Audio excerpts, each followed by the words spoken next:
listening to the Money Monopolizers podcast, helping you take control of your financial destiny.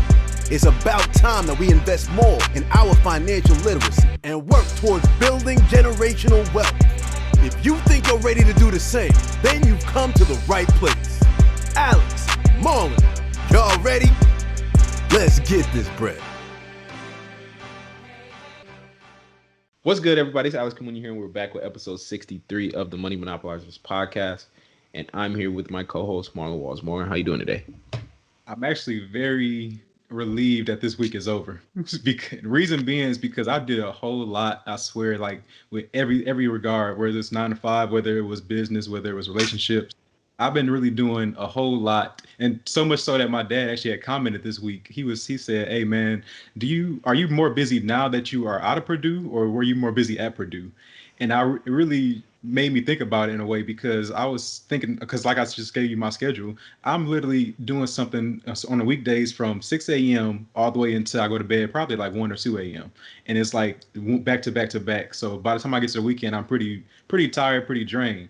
But that's because this all goes back to that vision. Like, if you want to be able to achieve something that nobody has, you have to be willing to sacrifice time and try to make sure you can at least accommodate for everything that you care about in your life, such as work, business, and then relationships. That's my 3 things. So I want to make sure I allocate enough time to all 3 of those, but that ends up taking my entire day. But it's very rewarding, though, because I was able to get a lot done this week, such as I'm actually going to be releasing the black version of the Money Monopolizer shirt. So definitely go check these out. That's just one of the many things I've been working on this week, but it's been very busy, but very rewarding, like I said, because I got a lot done. So all that to say, well, that's my spiel for this week. How about you?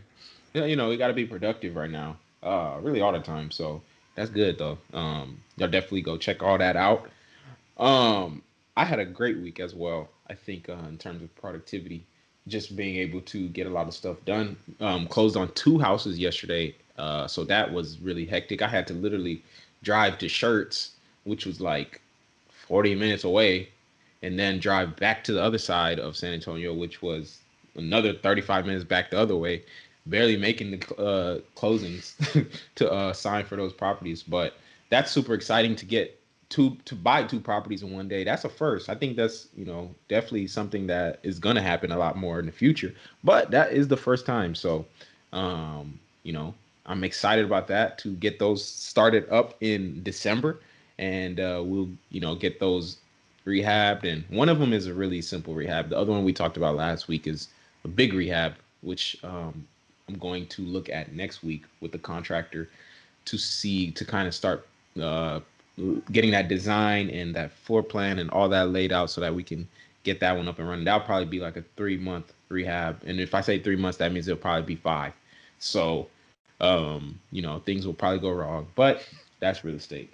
But yeah, our guest today, man, she's, it was a really, really exciting episode. I was really excited too, because she was our first actually like kind of immigrant, or she's not an immigrant herself, but she's the child of an immigrant. And so, hearing her perspective on that, how she grew up with money, and like how she kind of got to where she is now and the business she has and she's running, is really dope. And I really, really enjoyed this episode, because she's killing it. And her name is Ellie Revella. I don't even think I said her name. She's built a platform on Instagram where she's scaled, selling her courses and her consultations to what did she say, $12,000 in 3 months. What I saw is she's doing something that's working right now. And so if you're listening to this episode, this is something you can go and you can implement, you can do. You can go create content, and you can go, if you're interested in selling courses or whatever, monetizing any genius you have. We talked about this in terms of like, she was selling her business credit courses and those kind of things, but you can sell whatever you want to make money on Instagram. Everyone has, or even on social media, everyone has an authority on a subject if you post about it enough, or if you talk about it enough. You don't even have to have necessarily, as long as you know what you're talking about. Obviously, you can't be talking gibberish, but yeah, she knows what she's talking about. She scaled her. She did $9,000 in 1 month with 1 course. I think she said in October this year. Exactly. Yeah, which is like a couple weeks ago. October just ended. So, she's doing stuff that's working. 9,000 off of 1 course in 1 month. You can imagine that's with less than 10K followers. She just did this. Mm-hmm. And so this is something that, a lot of people can go and implement if you just, tap in with her, or you listen to this episode and you tap in with her, you can do this as well. So it was a great episode. I enjoyed it. What did you think? You said it so many times, and that's exactly what I was thinking about. Is you can do this as well, and the reason I say that is because the story I told in the very beginning is something that I also I tried to hit on for her to tell her story, because at the end you'll hear that she actually has a 9 to 5 right now. On top of that, she does her business. On top of that, she's a single mother. All these things people utilize as excuses on why they can't be successful and why they can't build a business. But she is literally the person that's here to disprove all of your excuses and your theories of why you can't do something. I told my story earlier because I'm literally doing everything I can to incorporate business into my schedule while also working a 9 to 5 while also having a relationship. Like there is no excuse on why you can't do it. The only excuse is that you don't want to do it at the end of the day. So like for her, she able to visualize what she wants in her life, and she's not gonna make an excuse on why she can't achieve it. I love that the most about her because I'm trying to do the same thing for myself. Yeah, let's get into it. For sure. Hey, Ellie, how you doing today? I'm great. I'm great. How are you, Alex? Thank you guys so much for having me. Oh, we're Glad to doing. have you. Yeah, for sure. We're super excited to have you on this episode. I think we're just talking beforehand, kind of about whenever I seen your page the first time, and how quickly you've been growing, and the content that you've been putting out, and the amount of people that you've been helping. Man, I was like, I knew the first time I seen her, I was like, yeah, she's been growing. So like every time I would look at your page, it would have more and more content, better content, more followers. It was just getting bigger. And I know right now you're just right now in the middle of that snowball. So it's I definitely, hope so. yeah, for sure. So I knew we needed to get you on here before you got too big. Too Didn't respond to people no more in yeah, DMs. No, I would never. I would never. At least I would try not to. I have an assistant at that point. yeah, for sure. Right. We got to outsource. Cool. So typically how we start these podcasts is we want to get into the background of our guests in terms of like their upbringing, and what they were taught about money growing up, kind of, and then transitioning into what they were doing when they were around like 18 years old, and then kind of transitioning to where they are now. And so can you kind of get into that so that we can get that perspective, because I know a lot of people will be able to resonate with your story, I'm sure. Yeah, definitely. So, I am half Senegalese. So my dad is from Senegal, West Africa, and he immigrated here in like the early 90s, I want to say, Oh, with a couple of his brothers, and met my mom, right? So they had me. I'm an only child, actually, from them, but I have a little brother now. And so I would say that growing up with like an immigrant parent really shaped the way I look at things, especially in the Black community. So I went to Senegal from a very young age. I lived over there for like a year and a half when I was a kid. And then I frequently traveled there as like a teen, and then I studied abroad there in college. So I've always like had a perspective that, even though things are difficult here in America, obviously for Black people and African Americans, it's really not as bad as it could be. I think I've always had like a big outlook and perspective and never felt like needed to be victimized by my situation, because I've seen real life poverty, real life struggle, and lack of opportunity, um, going to West Africa. So that's always made me think about things in terms of, okay, if this is my situation, what can I do to elevate this situation, to get out of it? So when my parents divorced, I was raised by a single mom who like took me, 30 miles to a private school every day from age 9 to when I graduated high school. So I was always at a predominantly white institution, and but I lived in Inglewood, California, so it would be so interesting just like going to school and seeing all the affluence, and then coming back home and being straight in the hood. And it always made me think about, what can we do to bridge that gap? Why is it so different, right? Why is that area so nice, so much money, kids are knowing about stocks and telling me what stocks are, And why, when I come home, you know, and I'm in Inglewood, looking at Inglewood High School, hanging out with my friends who go to Westchester, we're not talking about these things. You know, what is the difference, and how can we change that? And so I really became passionate about like education, and I studied politics and African American studies in college, because I really do feel like when you know better, you do better.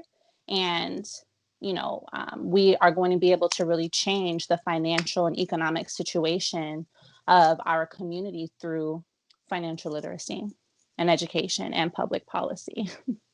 Yeah, for sure. I hope that answers your question. That was a lot, but No, for sure. Yeah, definitely. I think that was a great start to it, because you know we want to kind of we're gonna move it along, but I do want to touch on. I'm glad you paused so we could kind of touch on that just briefly, Yeah. because whenever the first thing you said, number one, shout out to the motherland, of course, and you know whenever you said that, I really resonated with that 100%, and I think this is the first guest we've had on the podcast that's actually has and I guess we can say roots directly. Obviously, everyone has roots directly over there, but you are actually you were the child of an immigrant, and so in the same way, you know, my family, we immigrated over here in 1997 when I was 1 years old, and I grew up in an immigrant household, and so I know exactly what you mean whenever you talk about, you know, that whole victim mentality and the whole, you know, thing. Because the thing is, and this is one book I really recommend everyone go and read, especially, you know, Black people, is The Disintegration of Black America. And they talk, yeah, they talk about the four classes of Black America, right? There's like the transcendent elites, there's the majority or the mainstream, and then they have the abandoned, which is like the poverty, and then there's the emergent, which is like the immigrants. And one thing they talk about in the book is that when the immigrants come over here, and I've seen it firsthand, you come over here with the mentality of like, oh my God, I'm in America. And so now it's like I have all this opportunity here already. And now, you know, back home, what it is like you're in a work hard mentality already, because that's what you got to do to live and survive, but you don't have opportunity there. And so when you come here and you combine work hard mentality with opportunity, you start to see a lot of success. And that's why a lot of immigrants, especially Black immigrants, are the most successful immigrant groups in America by far in terms of education, finances, everything. Black immigrants are the most successful immigrants in the country. And so, you know, I really resonate with that whole story and that mentality as well, because that's exactly, you know, I heard a lot of those things growing up from my parents in terms of like, you know, there's nobody's going to give you anything. You have to work for everything, blah, blah, blah. You live in America. There's all this opportunity. And that's a big reason I feel like I've been able to have any success in my life. And so I'm just really glad to you know, be able to hear someone else talk on that and share that sentiment as well. So shout out to you. Yeah, definitely. Thank you. I mean, I totally like, we get it, right? And I think that sometimes I've noticed that there's like contention between Black immigrants, right? And then the Black community. And I'm like, but why? You know, we literally come from the same place, right? We just have different translations of the Black experience, right? The African diasporic experience. So why are you mad? You know, but I think it really comes down to that difference in mentality, right? Because my dad, you know, when I used to go to school with all those white people, right, my mom would always be like, well, are they being racist? Like, and maybe they're, you know, holding her back intentionally, or like whatever the case may be. And my dad would always be like, no, that's not a reason. Like, you just need to do better, right? You just need to get it together. Don't blame anybody else. We pay money just like they pay money, you know? So just show up and do what you have to do. So I've always thought like that. Like, it has nothing to do with anyone else. It only has to do with me, you know? And what can I do? So. And so you say your mom was born in the U.S., correct? Yeah.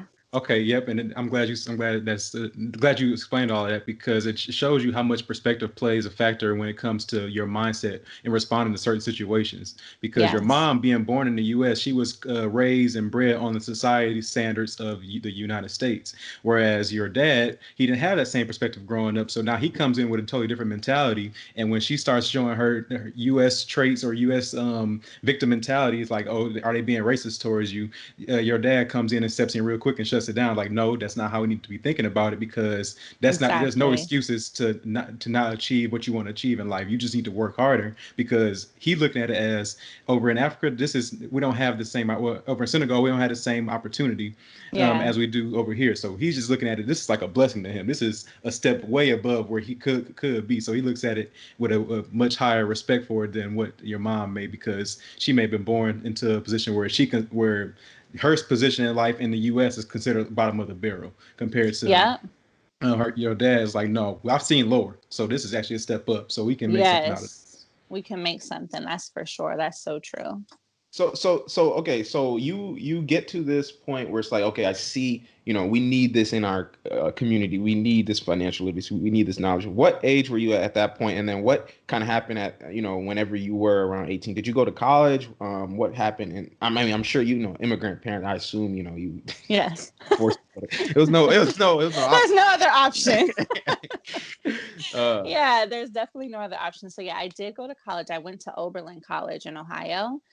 So it's like, a private kind of liberal arts school, pretty small. And that really gave me the opportunity to like fully immerse myself in learning about African American history, because unfortunately it's not taught in high school, right? It's slavery and then Dr. Martin Luther King, and that's it. Like, it's like, well, where's the rest? So I was so driven to learn more because I knew that there was so much more to learn. So that was one of my majors. And then I also majored in politics and sociology in college because, eventually I wanted to go into public policy and politics. I still may. But it just so happened that after I graduated, I got a job in sales with American Express. So that threw me into financial literacy. And I think a really pivotal moment for me was, I was on the job, like, and I only worked with business clients at American Express. And I got a call, and the guy had, like, a business platinum card, or maybe it was a black card. And he was like, yeah, I need to add a couple of card holders. And so I was like, okay, I got the information. And when he gave me their birth date, they were all like under the age of 13. And I was like, well, sir, I think, these need to be employees or over the age of 18. And he was like, no, I'm adding my children so they can build credit. And I was like, I had to go look up the policy really quick. I was like, hold on, I'm gonna put you on hold. I called my manager and I was like, is this, he's like, oh yeah, that's something people can do. And my whole brain exploded because I was like, wait a minute. Why do we not know that we can add our children onto $1 million line of credit accounts at the age of 10? Like, how, what was missing? So I just started researching more about that, researching more about how to even get those types of credit cards. And I really realized, because by then I had my first son, so I really realized that if I wanted to leave the type of wealth that I was dreaming of, that I was hoping for, I had so much more to learn. And it made me realize that even me as a college educated person, if I didn't know this, imagine what the average Black person with a high school degree doesn't know, right? Imagine what is missing. And the fact that that was such common knowledge to that person and not common knowledge to me and all my family, I didn't like that, So I stayed in the financial realm, and I still am after that point, and started selling life insurance. And that also really shaped my mindset around how much this education is needed. Because dealing with life insurance clients, I was working with a lot of people who wanted to really leave lasting wealth for their families, $500,000 policies, $2 million policies. And when I would kind of speak to the people in my community, nobody wanted to put aside $50 a month to get a $20,000 policy. They felt like it was too expensive. And, that's a mindset shift, right? That we really have to embrace, because we will keep passing down debt and struggle if we don't take action to increase our income, start a business, and then get life insurance, right? So, that's kind of what has really fueled my fire now with my page, and just wanting to continue this education. And what's interesting is, like, I used to be very nervous to be kind of super, I won't say pro-Black, but very passionate about educating Black people on financial literacy, because when you go to school for a long time with a lot of white people, you tend to become a little bit muted. At least that was the case for me. Right. And I worked in corporate America. I, became a director of my department because I knew how to get along with white people. And so I almost became more comfortable just being safe and like, well, let me just be a little bit pro-Black, but not too loud, because I want to keep getting promoted and getting raises, So it really wasn't until this year in the pandemic and seeing everyone like have a hard time, that it was like, you know what? I can do both, right? I can know how to function in a white environment and get what I need there, and also be all about serving the people. So okay. Well, first of all, let me ask. Do you mind me Yeah. asking, how old are you? I'm 28. Okay, you're 28 years old. Okay. Yeah. So yeah, I know we're not supposed to ask a woman's age, but It's okay. I had to ask for for the listeners. Context. They need Yes. to know. But I love what you say, because we started this brand, Money Monopolizers, last year, 2019, and at this point, I had been working corporate America about a year and a half. I'm a civil engineer, and in my office there was probably about 80 people. Of that, 2 Black people, including me, and and so maybe 3. Shout out to that one dude, but maybe Right. I mean, but I would never ever like talk about it at work, because yeah, it was like kind of like too polarizing. And I know, like in the same way you said, there's a way you have to kind of act, unfortunately, as a Black person to in corporate America, if you want to kind of play by the rules, right? And so it kind of like censored me a little bit, to the extent that like I wasn't talking about any of this kind of stuff. Now, I mean, 20 a year later, it's like I don't care now. Because Yeah. it's especially like in the midst of the pandemic, all this stuff, you see how much people lack this kind of stuff. And so now I have even like taken more initiative just to be putting it more even on Facebook and things like that, because even people from my like work, they're friends on Facebook and that kind of stuff. So I was like, nah, I don't really want to. And plus too, I didn't want to tell them, like, to show them I'm trying to leave my job and like all this kind of stuff, because that was going to be like a whole issue. Different thing, right? Yeah. And so, but now it's like the next thing is LinkedIn. I'm still trying to get my mind wrapped around posting on LinkedIn, but it's really key and really important, because what I notice is that there's people that will be around you that need to hear this, and they need this information. And so you have to post this kind of stuff. You have to tell people what you're doing, because I've been seeing that tweet recently where it's like, I can't, people say move in silence, but I can't afford to move in silence, because there's someone that needs to see what I'm doing. Facts. Yep.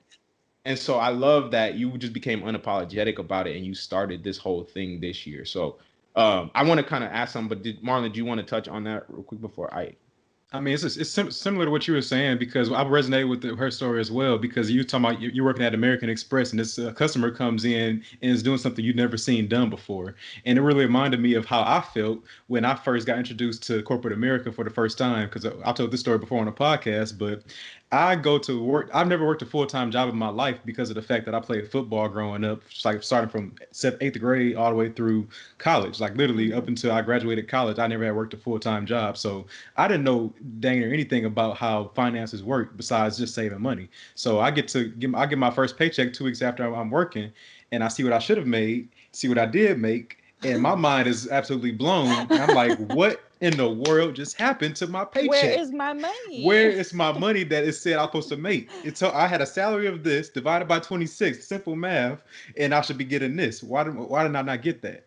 And then I figure out this thing called taxes all of a sudden. Like, what is that? So and it's something very basic, but it's just like, why was I never taught this? I was taught the Pythagorean theorem. I was taught about Christopher Columbus over and over and over. But I never heard anything about tax. I never heard anything about buying a house. I never heard anything about how to create a business. Never learned any of that stuff in school growing up. So that's why, like, what I'm always thinking is that anything that really impacts you to that extent, like that just makes like opens your mind to a whole new world. That really is something you become so passionate about that you become a teacher of it, because you feel like so many people need to know this information. That's how the podcast was formed for both me and Alex, because we saw how much we were learning that people would never get a chance to see in our lives. And I think that's the Right. same for you in your case with your platform now.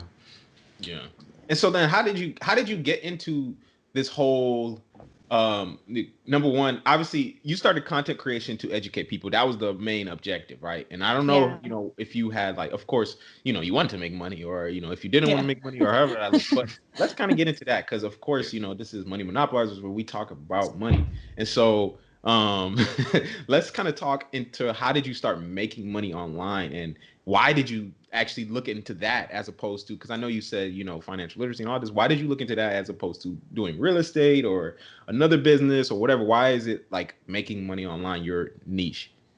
Yeah, that's a great question. So, when I was like, the company I worked for closed down, right, in early 2019. And I began thinking, I was making a lot of money at that job, but no matter how valuable I was to them, when they had to close down, they just had to close down, right? It was like, okay, Ellie, like, we love you, but sorry, you don't have a job anymore. And I was like, wow, I can never let this happen to me again. So I began thinking, how can I take the skills I gained at that job and consult for people? So it really kind of started as consulting for companies.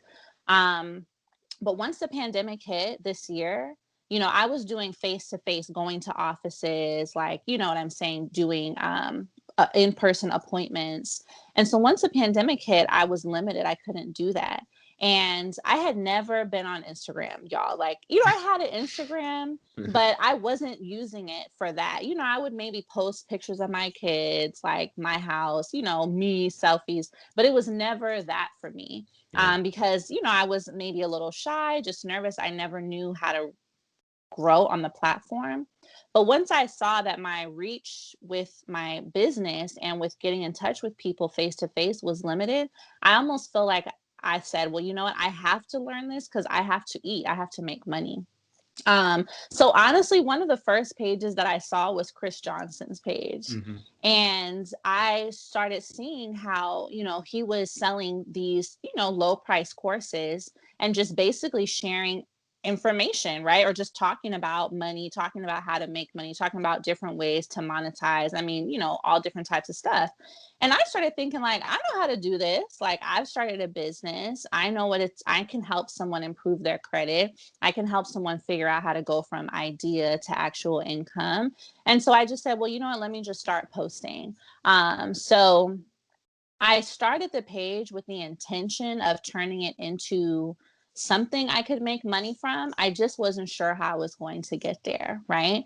I just knew that if I came from a place of really wanting to give value, that hopefully that would take me somewhere. So at the very beginning, I thought I should post a bunch of pictures of myself and, like, use my beauty to get me where I was trying to go. But that didn't feel authentic to me. And so, I know you guys see my page. I don't post a ton of pictures of myself. Like, people know what I look like, but for me, it's really about the information. And I felt like, you know what, if I make my focus on really getting the information to people, I think that that's what's going to help me grow. And I'm grateful that that's been working. I get a lot of questions, like if I use a lot of ads. And to be honest, I have paid for some ad spots, but it's not something I built my Yeah. page on. I really wanted to connect with people. And, I also really wanted to test out my idea. And I feel like I was only really able to know if this was going to work by letting it be 100% organic, Yeah. right? I needed to know if people were going to follow me by their choice to follow me, not because they saw I got posted on BWR or some other page. So I officially started monetizing. I made my first course in August after I started the page in July. And I had like maybe 1,300 followers, and it started selling, right? I didn't make a ton of money, but I would say I made my first $2,000 that month with like 1,500 followers. Wow. And so that let me know that, number one, it doesn't matter how many followers you have to start Right. monetizing. It matters that you are giving them what they're asking for. So at that time, I was putting out content about improving my credit. So then I started getting a lot of questions about, well, how can I improve my credit? And at first, I was doing a ton of DMs, a ton of free calls. And I thought about it, okay, how can I have a greater reach? Let me make a $20 course. It was literally $20. But doing that and packaging it up and then directing people, with your call to action saying, hey, I've improved my credit. These are the people that I've helped improve my credit. If you or improve their credit, if you want to do the same, it's only $20, right? And I think that people bought because I had already been giving a lot of free value. Something people tell me all the time is like, you give too many gems. A lot of people tell me I give too many gems, but Right. I don't know any other way. I feel like if I can make you learn something off of the free value that I give, then you'll want to pay. Mhm. And that's the experience that I've had so far is, people still buy, for example, the business credit course, even though I give you the first 5 key steps to build business credit, but they want to know the rest. So I think that that's what's really helped me to grow and be able to start making money is really coming from a place of like, yes, I do need to make money, but I also authentically, genuinely want to see you learn something and grow, you Yeah. know? I So think this, how much have you made in sales? Actually, real quick before you go, Marlon, how much have you made in sales? So just for just for the title. Oh, yeah. Okay. I mean, for sure. So I think up to now, I've made, let me see if I can look.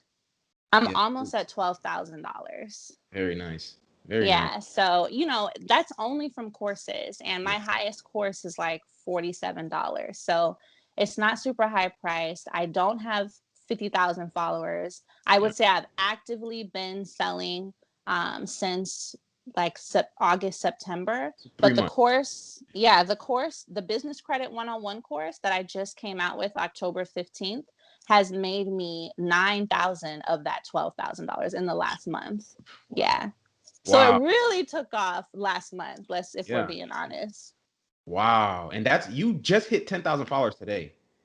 right? Just today. At the Just time of this today. recording, she hit 10,000. Right. By the time this releases, it's gonna be more than that. So people gonna be looking at your page like she ain't got 10,000, she got At the 15. time of this recording. Yeah. So that, and I was just talking to a friend about it last night, because she was asking like, which of the courses is the one that's really set, taking you off. And it's really been the business credit course. Cause like I said, that's almost $10,000 in the last 30 days from that one course. And I feel like I was able to figure that out by just listening, just listening to your audience, because this is the thing. When I decided to create that course, it was because I checked my business credit score that morning.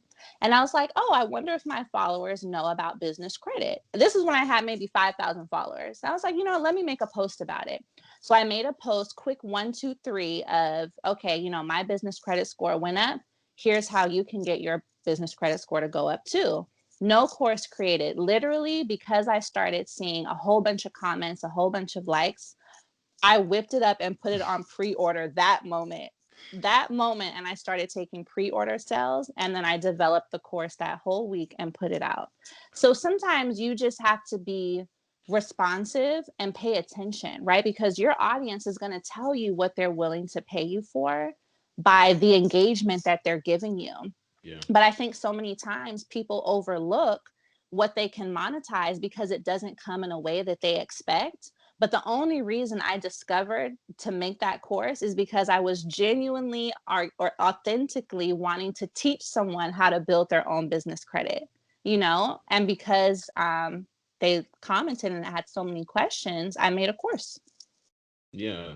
That's dope too, because you're adding so much value to people too. And that's like the key in all of this, because and I just want to say this briefly too, because you mentioned how, you were posting yourself originally, but my whole thing with that is like, all you're doing is giving people what they want, right? In the Right. same way that, IG models, they give the people what they want. That's That's why they have 10 million followers, because they giving the people exactly. what they want. So Exactly. people gotta, if you want to, and the only reason I say this is like whenever you're doing content creation and all of these things, the biggest thing is adding value to people.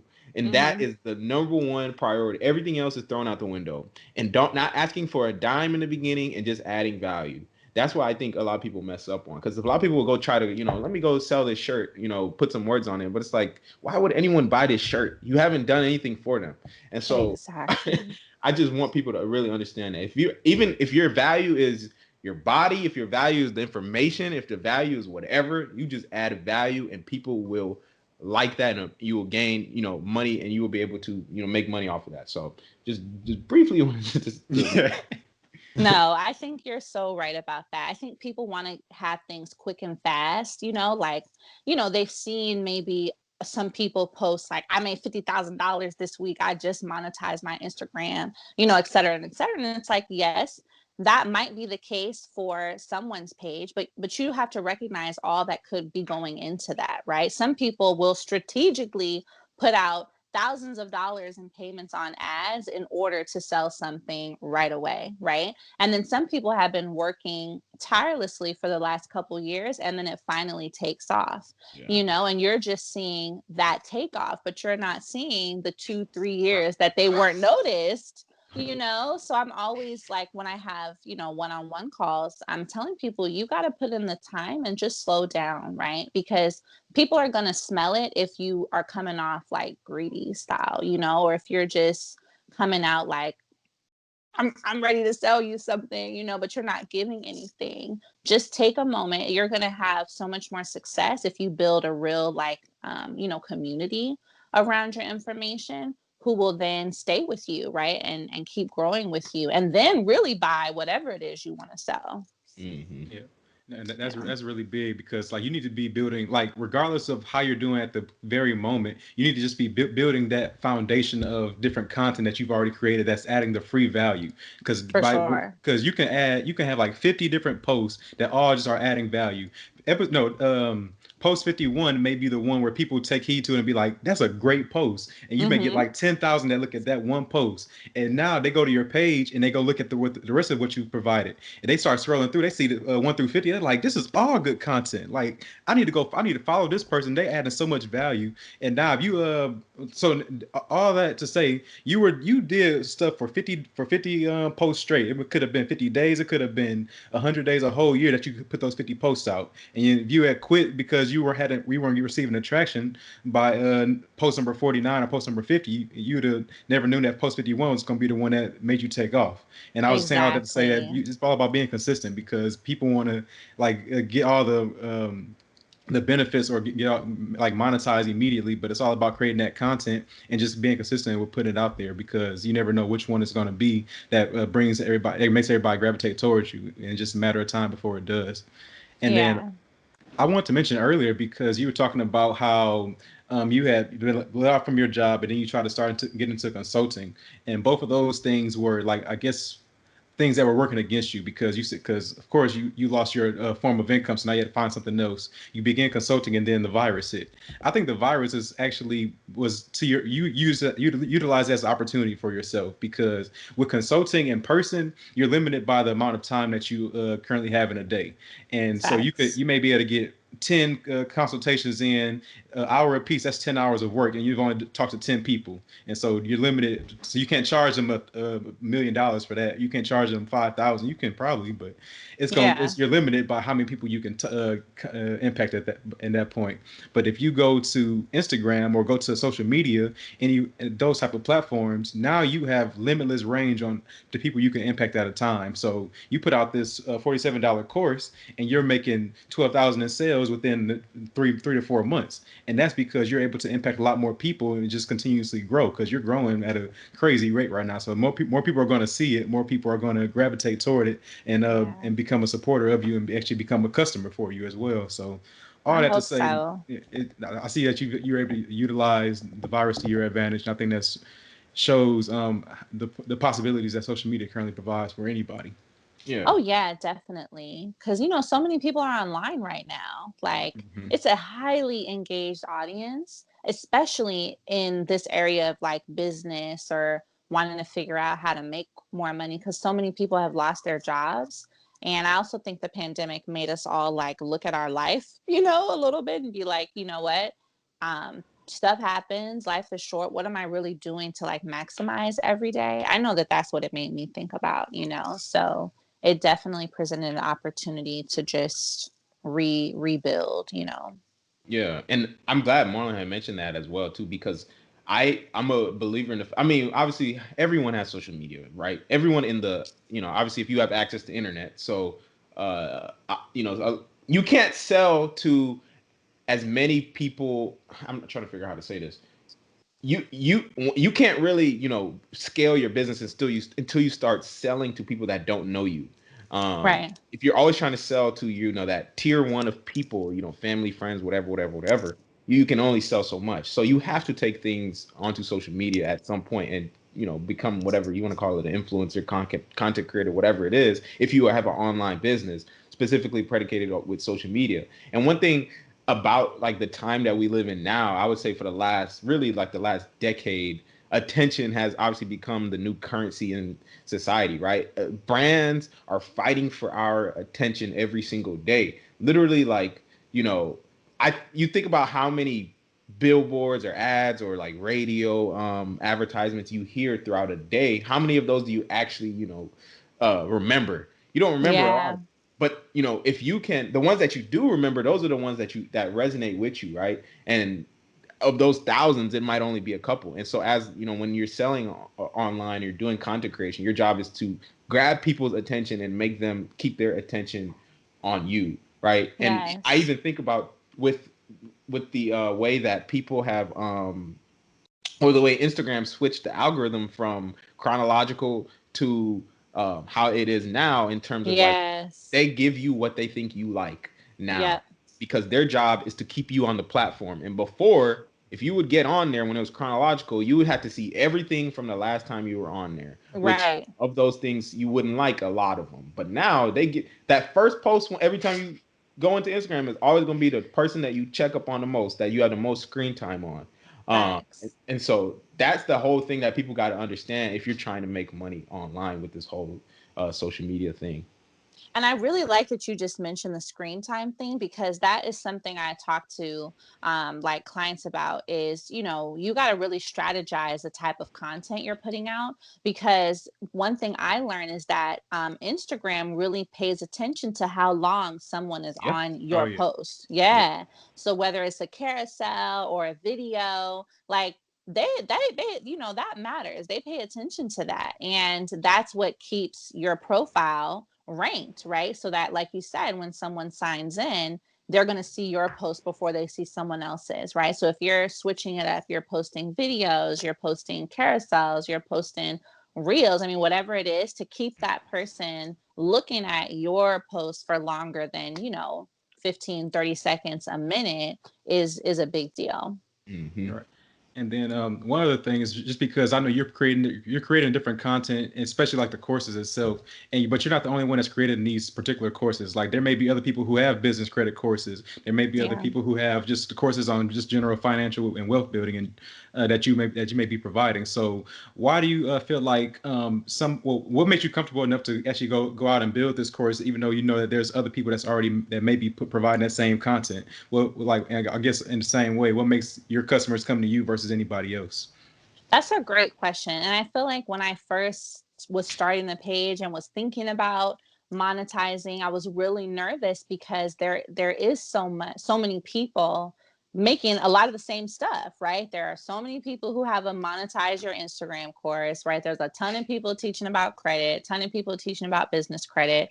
But then I realized that your positioning is what will make someone want to buy from you versus buying from them. And the way that you'll master the positioning, the way that I did, is bringing in more of my story, right? So I could just be saying, hi, I'm Ellie, like this is my credit course, buy it. That would never work. But the fact that I shared with my audience what my journey was with credit, how I was homeless at first, had to rebuild my credit. Then I made six figures. Then I got laid off. This is the journey my credit took. This is how I got it back. that is different, right? That's going to make someone be like, oh, wow, you know what? I also lost my job, or I also had terrible credit and repossessions and collections. If she built hers after that, maybe I can too, right? So that makes someone identify with you in a different way than they might not identify with the other person who's selling a credit course as well. So that definitely helped. And then I would say that that's something I think about with all of my courses, specifically business credit, since that's the newest one and the one that has sold the most thus far. You know, it's not often that we have like a young woman or a young mom teaching someone about business credit, right? And I'm very frank with people that the reason I started building my business credit is because at the time my personal credit was trash, but I knew I needed some type of way to get capital and access to funding. And so I just learned about business credit, right? So I think that sharing with someone, letting someone in on what that process looked like in my life and how I made it happen just out of sheer necessity shows them that it is possible for them too. All they have to do is go out and get the knowledge. And now I'm creating a shortcut where it took me 6 months, right, to learn and go to Google and read books about business credit. I've packaged all of that up into a $40 course for you, right? And so making them see the value in having that shortcut because they trust me enough and like me enough to know, like, all right, you know, she's doing it. She went through all of it. Let me listen to her, you know? So I think that for anyone who wants to come out with, you know, because let's face it, pretty much any course you're going to come out with or any product you're going to start selling right now, somebody's doing it, Yeah. right? I mean, that's just the market that we're in. That's the world we're in. But I always tell people don't worry about that because nobody has your exact Yeah. story. Yeah. You Yeah. know, nobody has your exact story, your positioning, and that's what's going to influence your marketing. So Yeah. so many times people want to copy the way that someone else is marketing the course, and it doesn't work. It looks inauthentic. You're not going to sell. You need to come from it. You know, you need to get at it from your angle. And that really goes to, you know, also recognizing who is the audience that you're talking to, right? So who's going to be the people who benefit the most from this course? Who are going to be the people who really relate to your story? That's who you need to be talking to. And those will end up being your first customers and your first cheerleaders, right? Mhm. And then from there, share those reviews and stuff and then keep selling. But you have to lean into your story, right? Yeah. Man, you just gave $1 million away. Literally, that was a ton of game. Like, if people, and because the reason I know that's game is because we lived that firsthand in terms of like Yeah. with the, and I love what you said about you, the story and that fact that your brand is what's going to sell things for you because everyone has Facts. that brand, right? And you have a story that's like nobody else has. And I think about this, I've thought about this very extensively in the past, I would say 3 months because of like the election and all of that kind of stuff that was going on, right? Because what I think about now, and this is something I tell people, it's like, and I'm gonna get political for a second. Okay. So so obviously, you know, we had Donald Trump versus Joe Biden in the election, right? And Right. it was people have been so shocked that America has voted for as many people voted for Donald Trump as that they did, right? Because Right. now essentially what people were saying was like, oh, now we know what America truly stands for, blah, blah, blah, blah, blah, right? But the thing about that is like a lot of people that voted for Donald Trump also voted for Donald Trump because he is polarizing. And Yes. because they do not resonate with Joe Biden at all. Joe Biden is like for a lot of people he doesn't give them anything to um feel passionate about. The thing about Donald Trump is that you will love him or you will hate him. And Yep. so a lot of people either they hate him enough to vote for Joe Biden or they love Donald Trump enough to vote for him. I'm not getting political in any way of saying, what I did or what I didn't do. I'm just saying what Right. I noticed. And Yeah. so that's what I have really tried to take heed to over the past, few months and getting on YouTube and those kind of things, because I can show more of my personality and my brand in terms of like how I can show people who I really am, because that's what people want. They want to see the true, Yes. authentic you in terms of like, man, that person is like, he's unapologetic. He just says what he wants. He's like, whatever. If that's who you really are, I'm not saying you have to go be that if that's not who you are, but if that's who you are, then be that. Because I know with this whole thing we created, it was like, I know in the beginning, I was like, yeah, okay, that person's they're posting content like that. Let's do it just like that. Or they're putting a Right. podcast like that. Let's do it just like that. And it's like, man, it don't it doesn't work like that. And once Yeah. you realize it, that's why I say you gave him $1 million a game right there. 'Cause that's real. No, it's so true. And I think what you said about, being polarizing, a little bit of controversy, right, is okay. That's what's going to really set you apart. So, I mean, I wouldn't say I've had to deal with a lot of that yet, but there are times where I post my perspective on things, or there are times where I post my philosophy or my practice of building business credit or whatever it may be, and people disagree, and I'm like, thank you, keep Yeah. commenting, like, I love it, because number one, that gets me more engagement, and it creates discussion, right? It creates discussion. So I would definitely take that for anyone who is, listening. Pick a side, right? Yeah. Be comfortable with, even if your opinion might be different than the next person's, that's okay, right? Because there's going to be someone who wants to hear your voice and hear what you're saying and agrees with you. And then there's going to be people who don't agree with you, but you know what? That's still attention. That's Yeah. still engagement. That's still conversation, which you can then monetize. Mm-hmm. Monetize everything. Listen. Yeah, that's what Instagram is. It's like the engagement is what's gonna get your post out there. Whether it's good or bad, Instagram doesn't care. It's gonna put your post out there if people are commenting on it. That's literally, go look Facts. at the shade room, and that's why their stuff be blowing up. People Blowing up. commenting, Blowing oh my god, up. blah blah blah, going crazy in the comments. It's like, Commenting crazy. yeah. That's it. It's just engagement. So, and they're making money from it at the end of the day. So I think that's a very important point. Be authentic and pick a side. Like, just be you, right? Mm-hmm. And so one more thing I think about when it comes to like social media is that one thing we don't really own those spaces. Like as far as Instagram, I think we've seen firsthand that Instagram can very well not promote one of your posts just because it wasn't polarizing enough, it wasn't getting enough attention, because they're all about getting their attention, like we've mentioned before. And so we always feel like there could be a day where Instagram just says that your page isn't good enough and it just shuts it down. Like we actually saw one of our friends. I don't know if you know Brian Robertson. We've actually interviewed him on the podcast. Yeah. Infamous CPA. Oh, If you yeah, him. His Yeah, his page had page got was shut taken, down. shut down, and he had What and happened? so Someone there was hacked. somebody hacked him and made a fake account and actually started like trying to sell their stuff or whatever. But long story short, Brian's page got shut down for about a week or two straight, and he was starting to rebuild from scratch.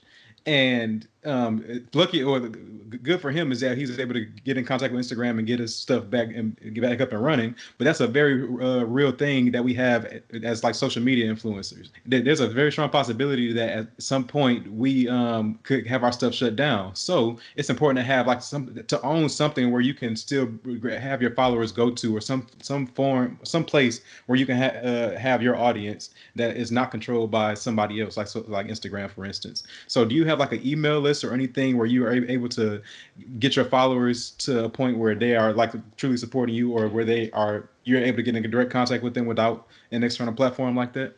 Yes, definitely. And that's a really important thing, because when I first started the page, I started with a freebie, right? So I do a lot of focus groups, or I did at one point. And I don't know if you guys know, but focus groups pay very well, right? Sometimes $300 an hour just to give your opinion. So I made a little free guide about that so I could provide that to people.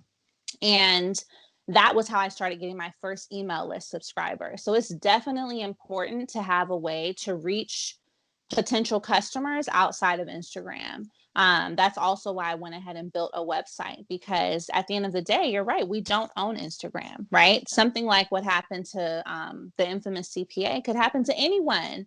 And you don't want that to be the shutdown of how you're able to reach potential customers. You want to still be able to have some type of channel outside of here that you could email them, maybe even text them, things of that nature, so your business doesn't stop.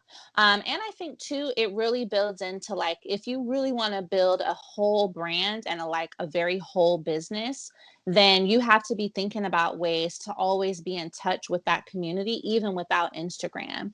That's when you start thinking about longevity, right? I think a lot of times people want to just get their followers up and make some quick money on Instagram, but it's like, well, do you really want to pass this down, right? Like, do you really want to create a business that you could still have pay you in 10 years, 20 years? Because you can, if you put the right systems in place right now. It's not just about getting to a certain follower count, but how can you transition those followers to follow you into a whole business, right? Into a whole corporation. So that's something that I'm also really passionate about, and want to and will start creating more content about, is like, don't just look at this as a side hustle. This is a business, and you can make it a business. That's what my live is about later today, if y'all want to tune in. For sure. Free plug right there. So let me ask them, because I think that's really key too, because even like beyond social media, or we can even talk about social media, but even beyond it, I think, you mentioned like building that brand, right? And having that brand. And I think I want people to understand in terms of knowing that they have a brand as well, right? And Yes. they are their own brand wherever they are, wherever they go, wherever they're doing, they are their own brand.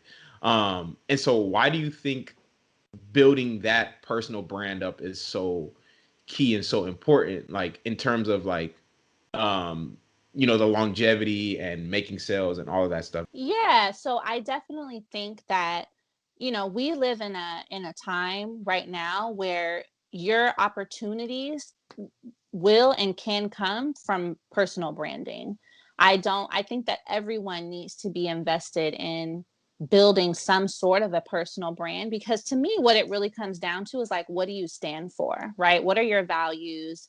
What are the things that you want people to associate with you when they see you, when they meet you, when they work with you, right? Whatever the case may be. I think a lot of times people think that personal branding is only for if you are an entrepreneur, but no, personal branding is everything, right? If you want to get a job, if you want to, scale up in your, circle or whatever, if you want to, get promoted, it's all about your brand. What are you representing when you walk into a room? Are people seeing, you as well put together, confident, organized, intelligent, knowledgeable, right? These are all things that go into a brand.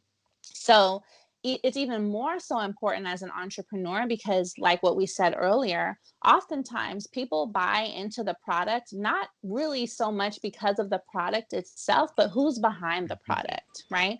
Who is the story behind it? What is that person like? Do I like that person, right? Do I understand that person? Do I resonate with this person? Do I dislike that person? Because let's be honest, sometimes people buy stuff also because they don't really like the person who's behind. What I mean? People are crazy, but that can happen too. But that only comes by you being 100% sure of yourself and what your brand is. So I think that that's a definite key part. And one of the ways that you can, kind of formulate that in your business is by thinking about, what are the 3 to 5 things that you as a person stand for, or that you would want when someone comes to your page, that you want them to take away, right? So, for me, I want them to come away with some money knowledge. I want them to come away with knowing how to start and run a business. I want them to come away feeling like inspired and confident that they can overcome. I want them to come away feeling like, because I talk to a lot of moms, so feeling like they know and can be empowered in motherhood, so those are very introspective and reflective questions you have to have in order to really see growth. Because if you're unclear about what you're doing or who you are or what you want people to know about you, your growth is going to be unclear. Like everything about the business is going to be unclear up to a certain point. Like, what we were saying, what works at 500 followers won't work at 500,000. There's going to have to be some place where if you really want to see true scalability, you have to have more of that clarity and be Yes. like loud about it. I love it. I love that because, and I really low key threw you that lob because I wanted to kind of talk about this because what I think and what I tell people too is all the times that they have a brand, if whether they know it or not. Yeah. And people, you could be anywhere, and if your name gets mentioned in a room somewhere in the world, you're gonna be associated with something following your name, right? So if someone says Alex Comunio, they're going to think of or say something after that. If they say Yeah. Ellie, they're going to think of or say something after that. And my job is to make sure whatever they're saying is what I want them to be saying, right? And that's the Yes. brand I have to be putting out there. And so for me, I want to make sure my name is mentioned with real estate, business, money, self-development, those kind of things. That's what my brand, my personal brand is. So you're never going to see me post about anything besides that. People have to do, but that's just how I believe. I mean, actually, low key, I think that is what you do. But it's that's what your brand is. I mean, are they saying like, oh yeah, that dude, he's a funny guy, right? I don't want you Right. like if that's what you're saying, then I'm failing. I'm not doing it Right. because Facts. that Yeah.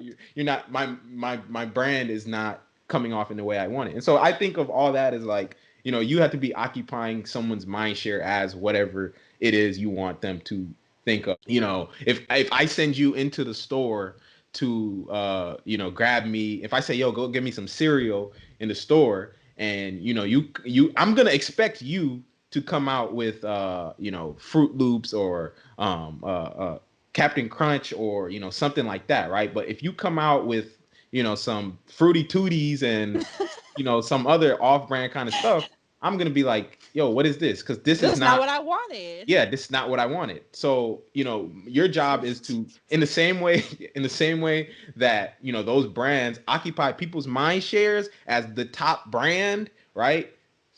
Sprite versus Mellow Yellow. That you don't think if I say go get me a soda, you're not thinking of Mellow Yellow, you're thinking of Sprite. That's what you need to be doing. That's what I encourage people to be doing as well, or approaching it in that same way. You need to be top of mind on people's mind, and completely like if anyone thinks of real estate, I want them to think of me.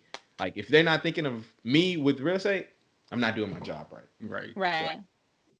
Yeah, That's that's so just true. yeah, I just wanted to kind of touch on that. But Marlon, did you want to comment on that? Not necessarily, because what mine's going to do is transition a little bit, because I know how important it is for you to be building your brand and also building a business. But I heard on a podcast one time that, well, I'm going to answer this because I don't know if it's true right now. Do you currently work a 9 to 5? I know you've been building your business and everything so far, so we haven't really touched on that today. Yeah, you know what's interesting, guys? So like I told you guys, the last job that I worked for, they had to close down the company, but I kept really great relationships with my bosses. So last month, one of my old bosses called me and he was like, I really need you to come back and work with me again. And I was like, what? I don't know. Because, once you get into like being your own boss and entrepreneurship, it's hard to give somebody your time again. It's difficult because, I was used to making my own schedule. Like I was getting really in the flow of building this. And, I had maximized my ability to get clients now on Zoom. So, things were working. But I am a woman of faith, and I felt like, if I have the opportunity to be called back for a job that's going to pay me, I just see it as an extra stream of income, right? With some benefits, which I'm not mad, and I work from home. So I did decide to go back to a 9 to 5. And what's interesting is like, since going back to work, I have been more focused. I have made more money in this business than before I started the job. So now that's another thing I'm bringing into my content and my brand is like, I really don't want to hear any excuses if you have a 9 to 5. Sorry. Like, I just don't, because I'm doing it with whole children and a whole business owner. And like, everything. And if I can do it, you absolutely can do it too. It's just about how bad do you want it. And I knew how bad I wanted it. And I feel like that's why my income skyrocketed in the business, because I got very intentional. You just, yep. So Alex, you threw a lob earlier. I threw a lob just now. She slam dunked it twice, like both hands. So, because that's exactly what I want to hit on. Because I put out a post earlier this week that was talking about how much time people actually have if you break down everything from 9 to 5 to working to eating, whatever. You have all the stuff that you do throughout the week. You have 168 hours within a week. If you break it down, and itemize each one into its own particular amount of hours, you still have time remaining. It could be like 60 hours, 65 hours, whatever it may be. There's time remaining to still build your own personal brand, build your own personal business, and to escalate in life. But people are going to come out the woodworks and give you every last excuse on why it's not possible. They're gonna, so that's why I'm like, she mentioned her. You mentioned your kids. You talking about Yeah. you're a mother. You work a 9 to 5. These Yep. things are in your life how they are in other people's lives, and you're still able to make it work. You're still able to you got more efficient with your time, and you were able to start scaling your business even more because of it. Utilize it as a reason to do better, as opposed to a reason that you can't achieve something. That's the whole essence of what I was answering that question for, because people love to make an excuse on why they can't do something. Oh, And facts. That's so true. And I think what you mentioned about being more efficient with your time is a big takeaway from me, because it forced me to put more systems in place, right? Because I knew I didn't want to give up on what I was building. I think maybe I had 4,000, 5,000 followers when I decided to take the job, but I knew I was onto something, and I was like, I don't want this to be the reason that I stop. So I started just scheduling more posts. I started working a little bit later at night, just being more intentional about when I'm using my time, right? And I'm grateful that I do get to work from home. So it still gives me the ability to be like on my computer doing business stuff. But I stopped making excuses, right? Because you really are able to do both. You just have to decide how bad you want it. And so I feel like for me, it fueled my fire, because, when you're giving someone else your time in a 9 to 5, it's like, okay, but I know I don't want to do this forever. So that's why I've become so focused on, now that I have this job, I am determined to not need to have a job, or not even like accept one, right? If it comes across my table, 2, 3, 4, 5 years from now, right? So that's my driver. It's like, I want to be able to double or triple the income from this job, so that's the side hustle, right? And yes. then the business is the main hustle, Yeah. Yep. I think for you, you have a vision for it. Like you already visualize where you want to be at, as far as, because you're talking about you want to triple your income from the business, and the job is the side hustle. Like, that's a vision. You have something in mind, or you have something that you're looking to achieve at some point. And I think that's what most people are lacking, is that vision, or something that's allowing them to keep pushing forward, especially when times are not going exactly how they wanted to, where you may be having down days or whatever. I don't know if you have like any type of vision board or anything that's like representative of you could able to look at it every day. But like, for instance, Alex has the house that he wants to buy, like literally in a poster on his wall that he's able to see every day. That helps him visualize it. You said framed at that. Yes. So he's able to see it every single day, and is able to manifest it into his own life and say, I'm going to achieve that at some point in my life. I have a vision board as well that shows everything that I'm looking to achieve in my life, and it makes you a lot more intentional about what you're doing each and every day. I don't know, do you have something like that that you that allows you to be as successful as you are as well? Definitely, y'all. Vision boards are the real MVP. I love vision boards. I've been making vision boards for years, and I frame them. So I feel you on that. They gotta look. You got to show it some respect. You know what I'm saying? You Yeah. got to frame it, you got to put it up on the wall. Like, you got to have a whole thing. So I have a vision board on my wall. I put them like as a screensaver on Oh, the yeah. phone, right? And then I read the book Think and Grow Rich a few times, and in the book, he encourages you to write out a life statement, right? So I have it right here, but I won't get up. But it's essentially like a statement, right? Or a little page, 8 by 11 page of, you know, this is what I want to do in my life. This is the impact that I want to make. This is exactly how much I want to make on you could say a daily, yearly, or monthly basis. This is the amount of time like, this is when I want to accomplish it by, right? So if it's a year, 2 years, 3 years, 10 years, and, you know, this is the ultimate goal for my life. And so I have that framed as well on my desk, and I read it all the time. And so what he says in the book is that, you know, by you intentionally reading that, consuming it, telling your brain and your subconscious mind that that is what you envision for your life, you know, it will come to fruition, right? So I think that that's also something very helpful, because a lot of the times what holds a lot of us back is just our mindset, right? We often think that we can't achieve it. We think that being wealthy or having these things is so far away, and that there's no way we could ever achieve it. But it's really closer than you think. It's just a matter of being focused on it and working towards it. So, you know, it's not just manifesting, but you have to put the action behind it, right? That's how you're going to manifest it, and really truly believing that you do deserve it and that you can have it, because you really can. You're Yeah. going to get that house. You're going to It's get that hey, That's a house out. guarantee. and in fact, So- I already know the house is mine. It's just people that don't know the house is not mine yet, right? right, they're just in there right now, but you know, Yeah. like, they just don't know, but it's definitely yours. I already know. Yeah, I already got the title. You know, I already closed on this. It's mine. It's But mine. I love that. I love that too, because I think a lot of people, you know, like they say, you overestimate what you can accomplish in a year, but you underestimate what you can accomplish in, you know, a few years. So Exactly. but yeah, so let me ask, what is that goal for you then, as far as that, if you don't mind, that number, right, that you're looking to get to? Yeah, so you know what? I think for me, well, I'll say that at one point it was $250,000 a year. And, you know, I've been blessed to be able to do that. So now, you know, I want to make 250 a month, Mm, right? Say that. That's Listen, you know, I got a little ways to go, but the same way that I accomplished 100K, which I first set out, and the same way of being able to get to that next milestone, it's really just about doing what you did to get the first goal and replicating it and doing it better, yeah, right?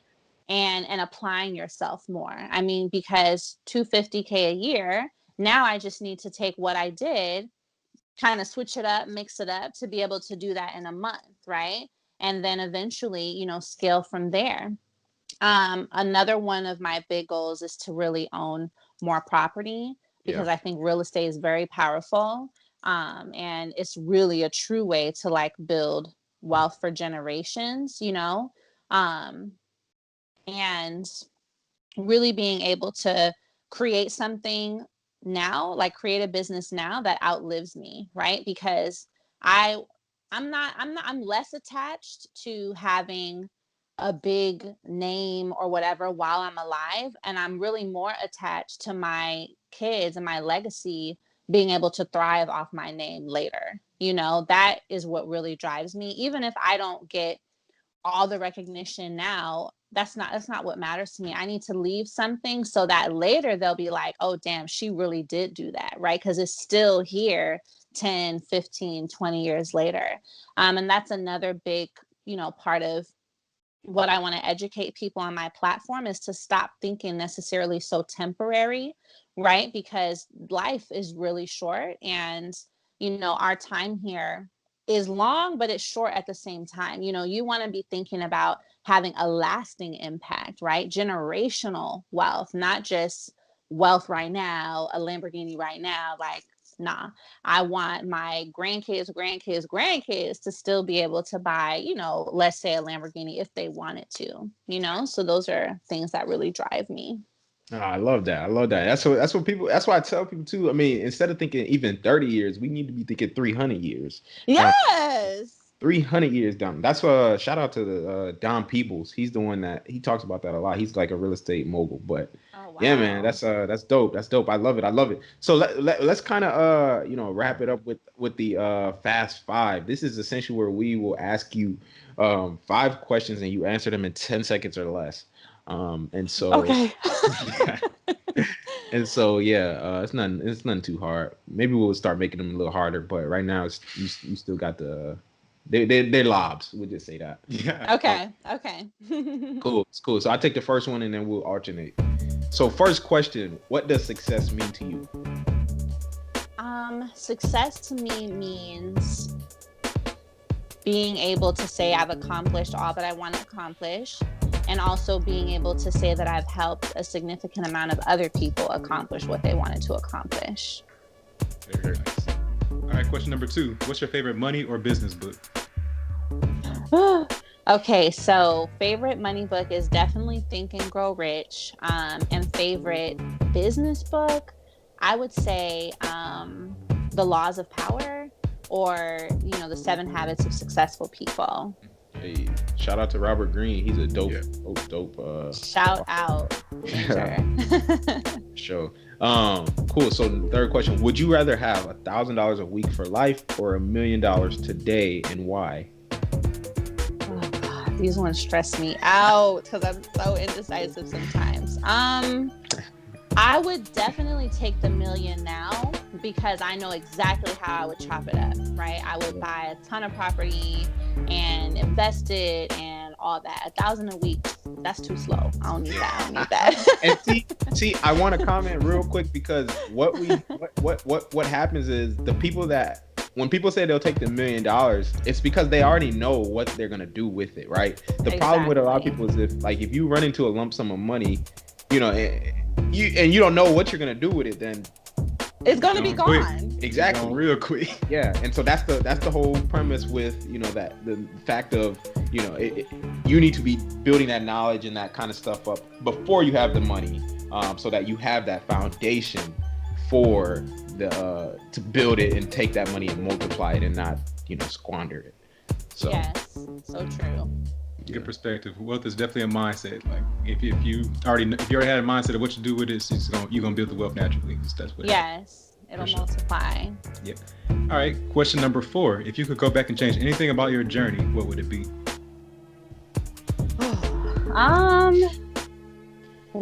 I mean, a part of me wants to say I would have definitely traveled more. I'm still young. I'm only 28, but I've lived a lot of life in this short amount of time. So I would say I definitely would have traveled more, and I would have started my business way earlier. I would have done what I'm doing now 5 or 6 years ago, if I really knew what I was capable of then. But sometimes it takes us a minute to grow into who we are, So just trust the process. Facts. That's dope. So cool. Last question. Where can people find out more about you? So you can definitely visit my IG, which is Ellie Talks Money. I also have a website, which is ellietalksmoney.com. And on that website, you can see more about what else I do, which is my public speaking and the consulting business that I have for companies. So you can really learn more about my other reaches. And you could just DM me. I answer DMs, guys. I definitely right now. For now. I'll be up late too, 2 a.m., trying to answer as best as possible. So those are some great ways to get in touch. Cool. Well, there y'all have it. Go hit her up. I'm definitely going to be tapping in because I need more. And so you're going to see me on a consult here very soon. I'm excited. This was so great. I'm so grateful.